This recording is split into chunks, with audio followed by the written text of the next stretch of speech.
Hey, welcome to SAB Chronicles, aka the COVID Chronicles. We're going to dive deep into the teachings of a few of our CEO action pod groups spanning from 2020 all the way to 2024. This series takes us through the fire of COVID to post COVID, and now who really gives a care about COVID? If you listen to this series, you're going to gain inside knowledge of strategies of the past and strategies of the future. Hold on to your seats as you're about to get a PhD in business. Buckle up and let's get rolling. Hey, are you looking to scale your business from five figures to six figures or six figures to seven figures? If you are, I have the perfect thing for you. What I want you to do today is I want you to go download a book. This book is going to take you through my 3-pillar system. It's 100% free. All you have to do is go to growfast.cash. I say again, go to growfast.cash and you're going to be able to download my free international best-selling book, which is called Be Good, Be Brief, Be Gone. You can take that book. It's going to help you scale your business to the next level. Again, go download it. Be good, be brief, be gone. Growfast.cash. I say again, growfast.cash. Enjoy. So let's move into the 2 to 3 challenges. I'm going to cut back away to the Zoom video now from the meeting. And I caught this just right as Terry Foster started to speak. So I think I missed the first sentence or two. And he was talking about he's talking about the challenges of the new Apple update that's going to affect Facebook marketing. So that's what the conversation began as. All right, so I'll see you over on the group piece, and here we go. And we know that most people are going to decline it. So that means that Facebook isn't going to be able to track that data. The retargeting isn't going to be as strong. The cookies is going to be down to like 7 days. So, it's scary for a lot of business owners. And right now, Facebook they want to put pressure on Apple because, of course, it's like two behemoths going at it. And they want, in my opinion, to get everyone on their side so that if there's a lot of public outcry, then maybe Apple will change courses. I mean, that's probably not going to work. But, so how Facebook is positioning it is like, they did studies and 60% of the effectiveness is going to go away. It's going to kill small businesses. I think it's a strategic move right now to try to just get people, on their side. But if you're not thinking at a high level, people are just like, my business is going to be killed because of this. So now obviously we have to explain this to clients, but, we also have to come up with strategies to counteract that. Cause I don't think it's going to be as bad as they're making it seem. Cause I do think it's a leverage type of deal, but it's absolutely going to affect the effectiveness of the platform for sure. So, that's definitely on the top of our radar now is like, how do we implement different strategies? How do we put clients at ease and how do we get through this? And, I know too that the results of December have been pretty sucky. And I know Facebook has had to know that this was coming, like before the masses found out.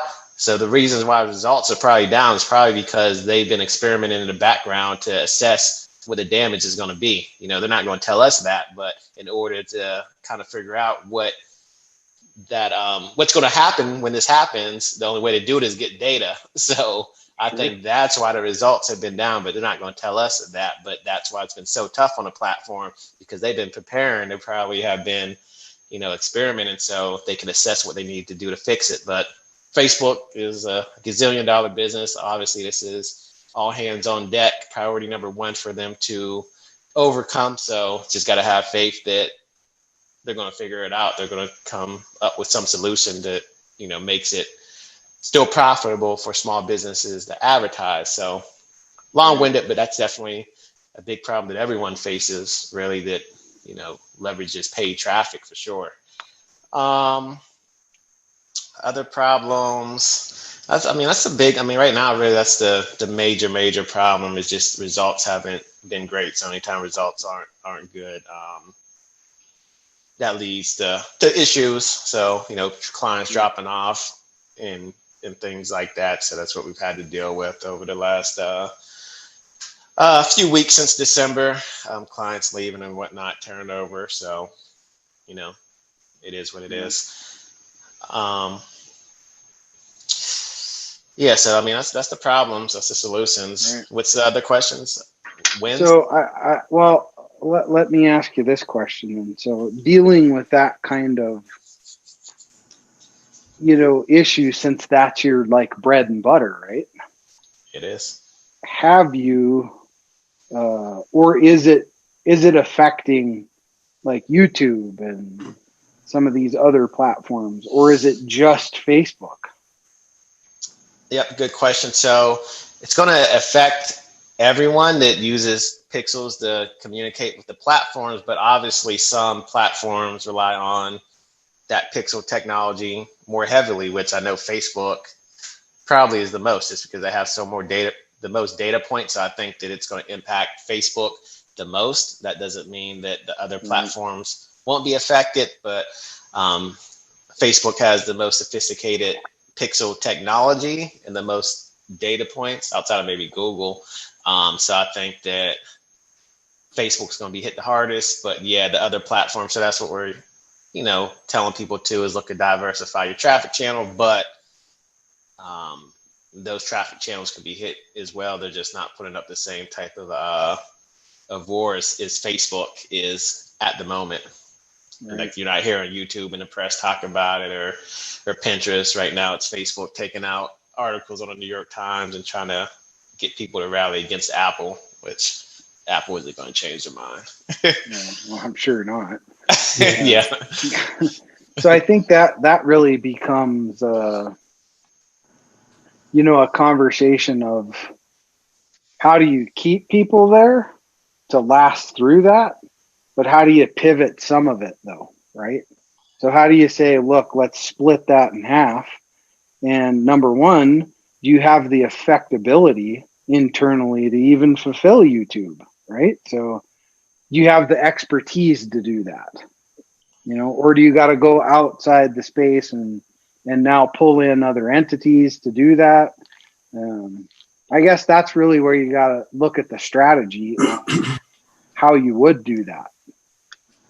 Yep. Yeah, absolutely. And that's the conversations that we've been having. But, we're pretty much at the point because all this stuff at the end of the day also makes it just tougher and more expensive for us to get results, especially since we only specialize mostly on Facebook. But for now, what people really need, they need growth partners. They need people that can help with the paid traffic, the email marketing, the text message marketing, conversion rate optimization. Like that's literally what's needed these days in 2021 and beyond to get continuous growth. But that's expensive. So what I had to think about is do I want to level up my team and hire these expensive specialists to try to do that? That's going to come at a higher price tag. Or are we attracting the type of people that can actually pay for a growth partner? And do we want to do it? Or do we want to go down a path of, just selling information, selling my expertise and knowledge and playing that game? And that's the game that we're going to go in because that's the better bet long term. That's scalable. That's more freedom. I'm just tired of servicing clients and it just being so result oriented when there's so many external factors. They don't care that this stuff with Facebook was going on. They're just looking at how much they spent versus how much they made last week, when obviously Facebook is testing because they're preparing for this stuff. But yeah, so I mean, that's just something I had to get clear on. Are we going to level up and become that growth partner, or does it make more sense to, just not do churn and burn, because we get, good results on some of the clients, but, sustain the agency model while we work on building out, selling info products, building out the bag program, doing stuff like that that's more affordable to the masses and it's not so result oriented. So that's the way that I'm definitely leaning is selling information. Yeah. Well, not only that is you got to look at how one hand can still feed the other, right? And do both. Well, yeah. I mean, yeah, we got to do both. Yeah, right now. Yeah, until the other side gets Yeah, in a more effective way, to where there's a lot of different strategies that you could throw on the table with this, with, you know, better front end products that that take a customer journey one way, but then lead them right back around another way, right? That's just a value ladder, right? But getting that value ladder right is pretty key for that. Anybody got any input? I have a suggestion. So I really wonder how much it is going to affect, because iOS devices only make up 28% of the market. And, you know, Android has 71, almost 72% of the market. So my question is once this really sets in, how much of an effect is there going to be? The second thing is with that said, I know I'm not 100% sure on Facebook, but I know on the advertising platforms that we use, we can pick a specific type of device to target. And if we only wanted to target people that have Android phones, we could do that. So is that something that you can do within Facebook? And then also, if you're having these conversations with your clients, have you thought about saying, hey, I know this sucks, but look, over 70% of all of your traffic is coming from people with Android devices, where this isn't going to affect them anyway. Yeah, so you definitely can pick the device that you serve the ads to. Is that data on the United States? Because I heard that, you know, no one knows, I guess, the actual percentage, but I heard that, you know, it was 40% of the population that uses, you know, iPhones. And then if I look at our data on our spend, because we could see the breakdown, definitely, you know, more than 40% of it goes to iPhone users. So there's also that to take in consideration when we're looking at our data, how much of our spend is going to iPhone versus Android, because that percentage may be higher than the population. But I heard 40%, and I actually thought that was low. Like, I would have guessed more people had iPhones, but so I guess it's probably somewhere in the middle. But I think it also has to do a lot with your end user, you know, like who's the demographic, because then it really depends on, you know, are you targeting someone? Usually the more affluent, tech savvy people are using iPhone, you know, executives probably. So that does have a lot to do with it. I just pulled the data not too long ago, and that was on November, about from Stat Counter. They were saying that, but yeah, you know, I was just thinking what your thoughts were on that. yeah, I mean, it's going to be a problem, you know, like, Yeah. even if it's 30%, that's still a big chunk. It's not everyone, you know, luckily. So you could just target Android and see how that does. So it's a possibility for sure. I'm personally from the camp of just educating the business owners. I think you said you're leaning that way, you know, information marketing. You know, I mean, sure, you want to do both. I mean, because that's where, you know, me and Josh are going. Josh he's my COO now. He's stepping in to run the company more. I'm moving over towards more informational marketing. I believe that that's going to be more scalable. I believe that it's more money in the long run. You know, I believe, let me get, you know, $100,000 a month from 5,000 people rather than from 20, you know. So I think it's a much better, more scalable model. So it's my opinion that I think you're doing the right thing there as far as that pivot goes. Thank you for that feedback. Yeah, a lot less stressful. Yeah, that's for sure. Yeah. Yeah, I got a bit of a strategy layout for you too, Terry. So we'll come together on that, and we can talk a little bit more about that next week or something at some point. Cool. Awesome. Thanks, everyone. Yep, Virgil, you get to be number 2. Oh, hey, how's it going, everybody? Yeah.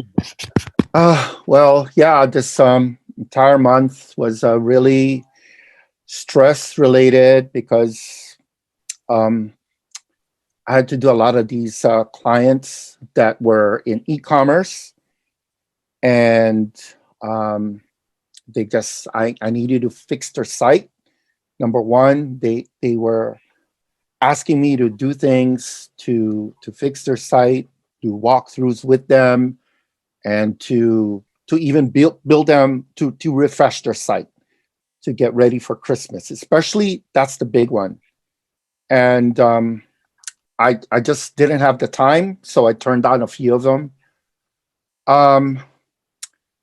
And when I was walking through, like, some of these clients, one of my clients, he said, Virgil, why don't you put a course together on how to put a product out there in what's called drop shipping, because she owns a drop shipping e-commerce site.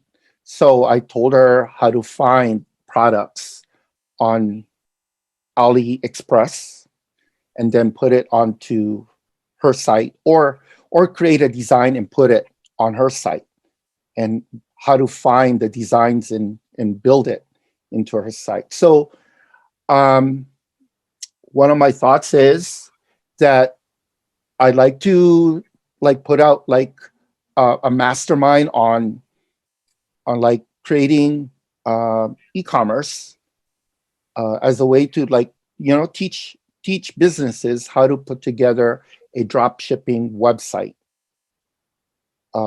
using e-commerce and creating their own product and white labeling that. So I just want to throw it out there. One of my ideas is to say, if they refer me a business, I'll do the other hosting. If they refer me one business to like an e-commerce person, I'll do their entire site for free, or for their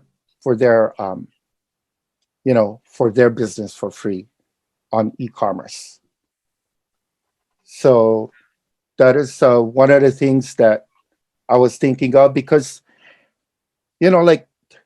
fulfilling is hard, like putting the graphics and setting up all of this is just so time consuming. And I think that if I have a training place where people say, okay, this is how to how to create a promotion and so forth, this is the video you watch and you could do it yourself.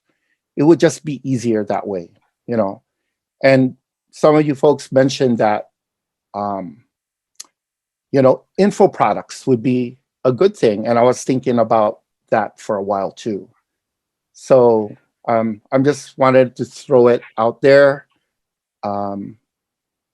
Everyone, it seems like a lot of people are inquiring about drop shipping and asking me about it and how to do it. So I think, maybe that should be a model that I'd like to work on. Yeah. That's interesting that you're getting a lot of drop ship stuff like that, because drop shipping that's been pretty over abused and abused at this point. Over and over again at this point. I'm not saying it can't work, but the thing is if you're going to get into doing something that's courseware related, you really want it to stand out in the marketplace. Not be, there's 200 other people that do drop shipping courses. Well, there's probably more than that, right? Yep. Hundreds of thousands of people out there that have drop shipping courses, whether they picked up some crap on a private label rights site or whatever and rebranded it or whatever that might be. So you got to really do a very good analysis of, a product like that and what the market bears for it. Looking to grow your business beyond 5 figures, 6 figures, 7 figures plus? What I want you to do is go download this book. The title is called Be Good, Be Brief, Be Gone. It will help you grow your business past 5, 6, and 7 figure. Go download the book today. Growfast.cash. I say again, growfast.cash, and download the book for absolutely free. Okay. I don't think drop shipping's a good one. That's just my opinion. To make some kind of a course on that, because that marketplace has been so flooded on that already. Yes. And when you talk about,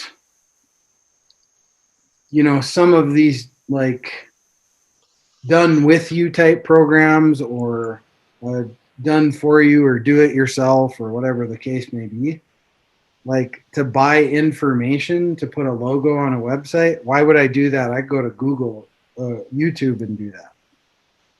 Okay.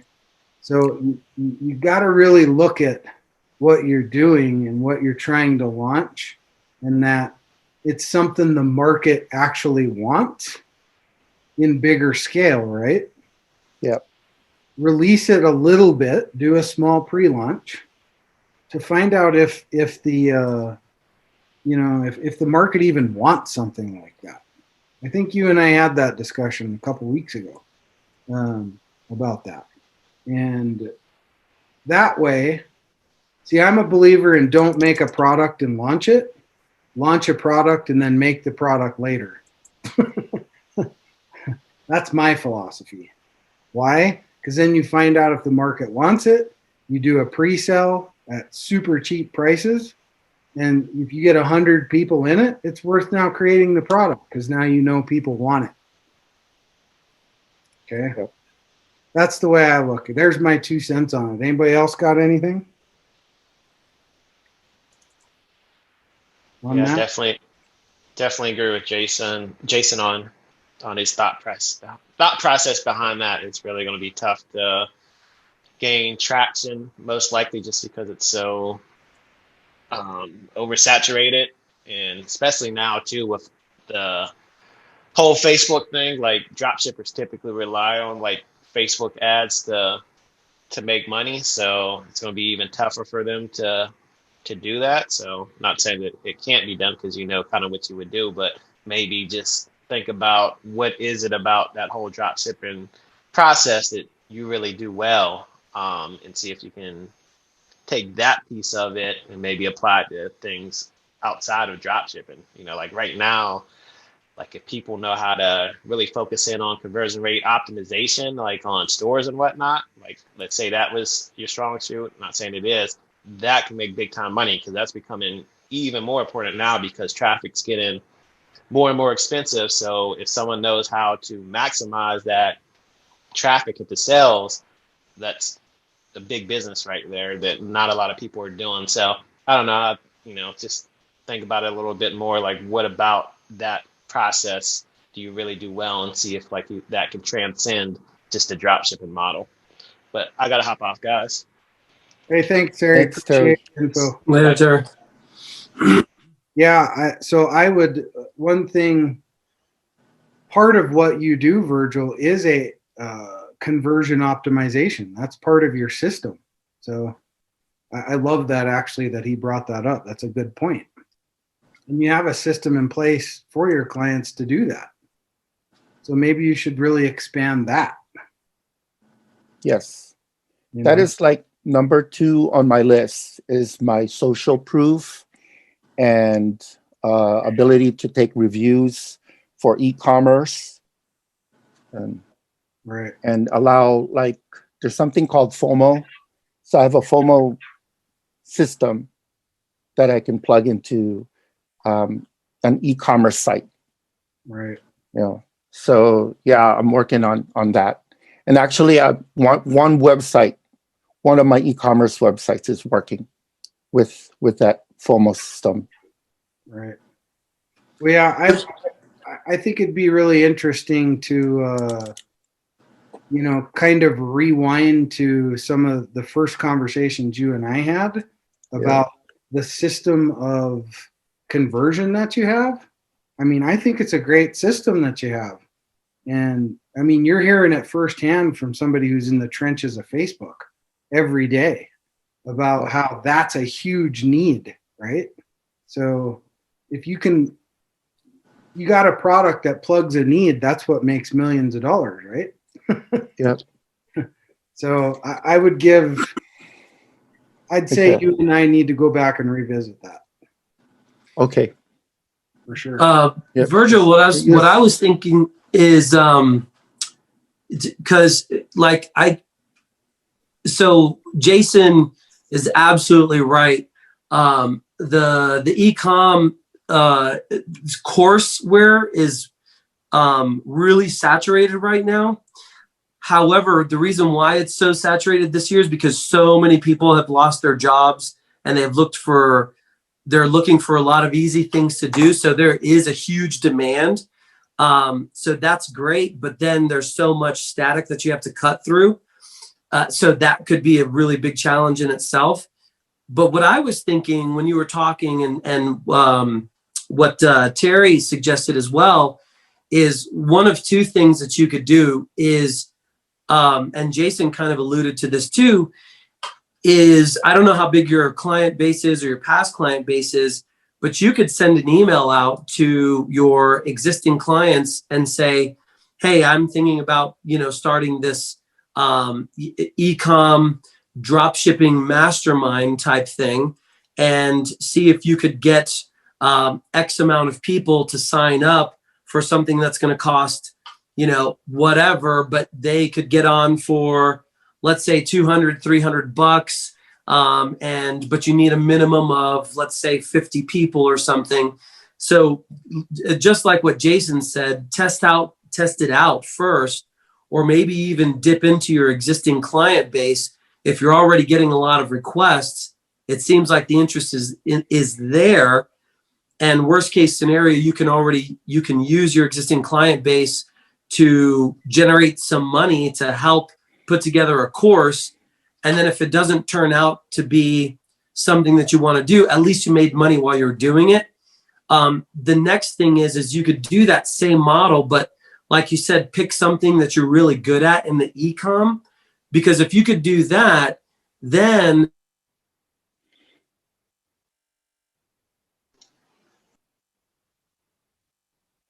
becomes your target audience, which is huge. So that could be something that you could consider. I think there is a big opportunity there, just because the surge in the interest has gone huge this year, because I myself actually have been looking into that.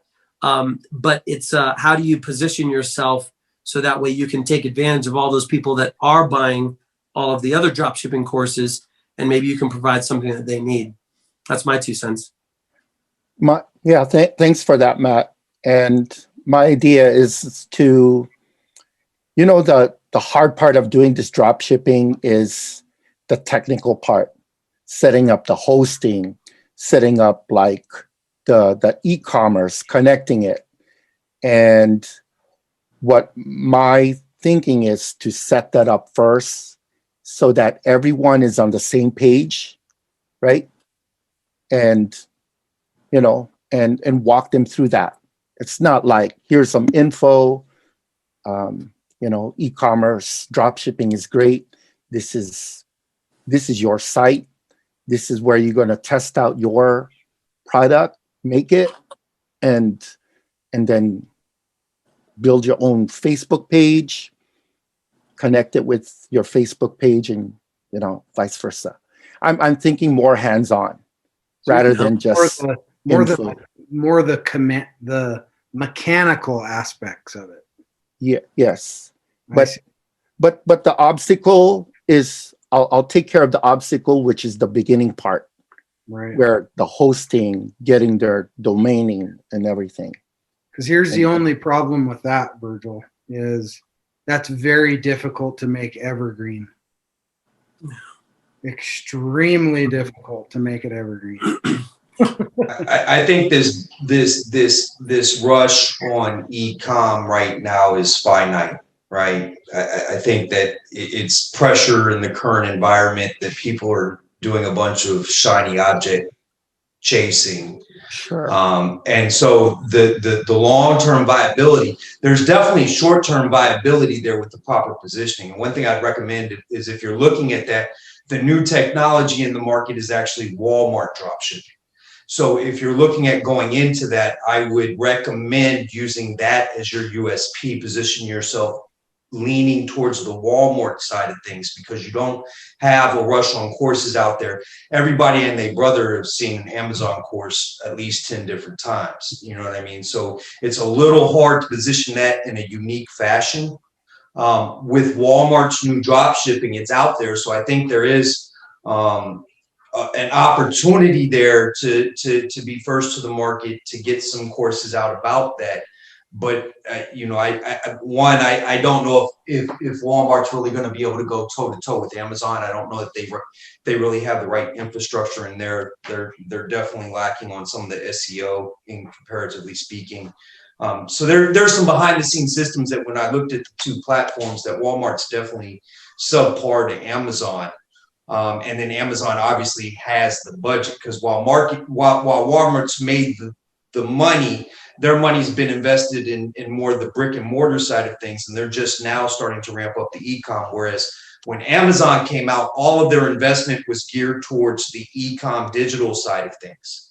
So right now, Amazon has a huge lead. Now, that being said, I can't say Walmart isn't going to catch up, but I also know that this rush on drop shipping, this renewed rush on drop shipping, right? I mean, I think we see this flare up every year and a half, 2 years or so, that you have another new rush on people trying to get into drop shipping.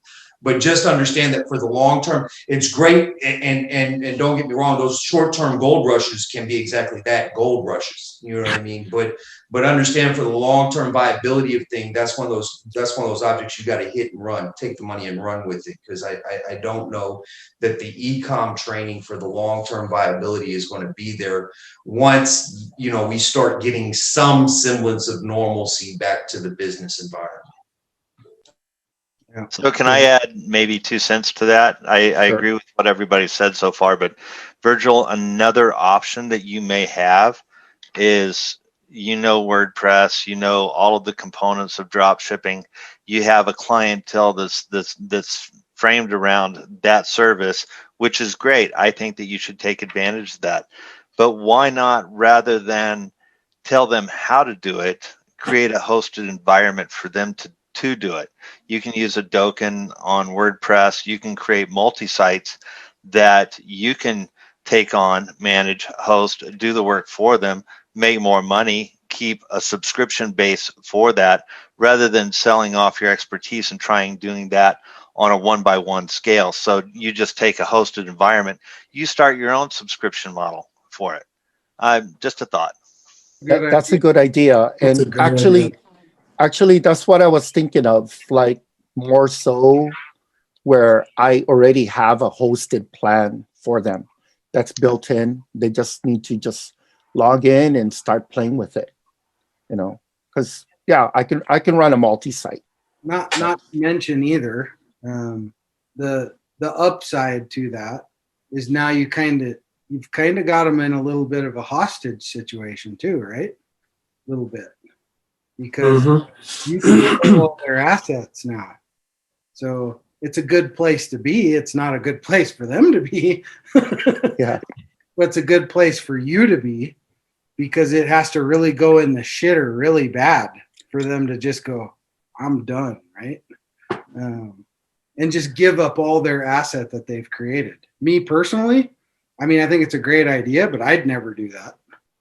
I'd never put all of my eggs in a basket with a company that I just met, and I'm just going to trust that they're always going to keep my stuff maintained, good to go, so on and so forth. So there's a devil advocate play there too, right? To that strategy. So you'd have to roll that out and just see how some people reacted to that, I think. It's definitely viable though, because that's what Shopify did, Yeah, right. and they're massive. Yeah. I think that's a great idea. If you can maintain it at scale, that's the thing. Yeah. Yeah. And I think going on what Jason is saying too is I think at the end of the day, if it's not scalable and it can be really turned into a passive type of income, I think you really got to think about it. Right. And if you go that route, you're definitely going to have to consider service, dedicated servers, and there's definitely some significant overhead associated with that once you start scaling. Yeah. Or you can go onto a platform and do it. I happen to know of one that's in development right now. If you have a WordPress plugin, Joel, and integrate your system, I think that will be very successful. And there you go. So. Now you're talking. I'm laughing all out loud. I thought I had muted myself. I'm scared of that man over there, I swear.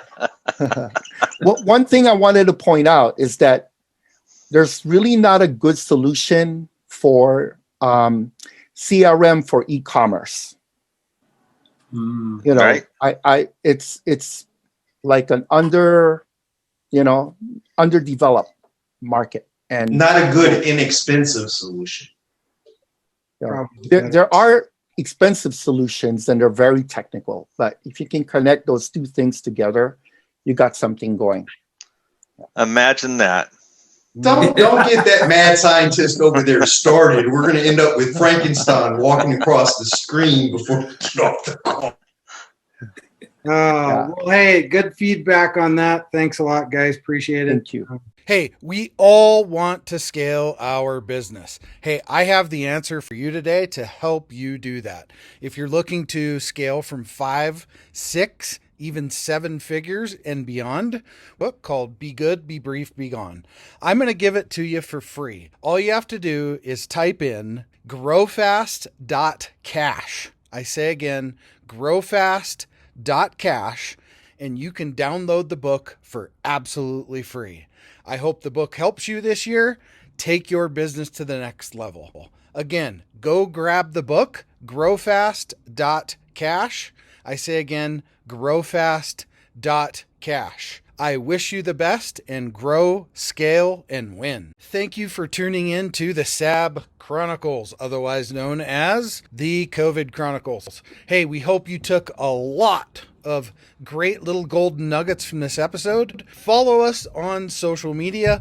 Follow us everywhere you can follow us for updates on all of our different series of podcasts, to include this one right here. We hope to see you back as soon as possible. And remember, you should always want to grow, scale, and win. We'll see you on the next episode.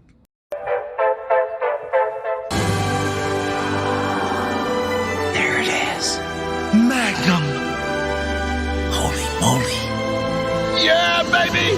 That's what I've been waiting for! Dear God.